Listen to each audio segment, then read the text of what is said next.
Welcome to McPlum, simple solutions served daily. In this video, I will show how to make ghost drawing only way. Begin by sketching a gentle oval for the head and a flowing sheet body below, keeping lines loose and confident. Focus on simple shapes first, then refine the face and edges. Keep your hand relaxed and erase stray marks often. Work in short sessions and step back to view proportions. Use reference images for inspiration and practice the same motion until it becomes natural. Gather a soft 2B pencil, a kneaded eraser, a blending stump, and smooth paper before you start. Arrange a lamp to cast even light across the page and sit with good posture. Keep a scrap sheet nearby to test line weight and pressure. Use a small brush or tissue to control smudges when shading. Having tools organized helps you stay focused and finish clean, confident ghost drawings each session.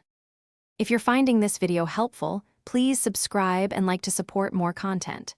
Quick recommendation: life's too short for cheap socks. Go darn tough with a lifetime warranty. They stay comfy through long drawing sessions and make a surprisingly great gift for artists. Check the description for the link and other deals to grab a pair. Thanks for the support. Now let's get back to the video. Start by blocking the silhouette, then refine the head and drape lines with a light touch. Place eyes and mouth using simple circles and ovals to express emotion quickly. Build up shading gradually, using blending to soften transitions and suggest a faint glow. Use an eraser to lift highlights for a translucent effect and a fine tip to re-establish crisp edges. Repeat the sequence until your ghost feels balanced and expressive on the page. Thanks for watching. Stay juicy and subscribe.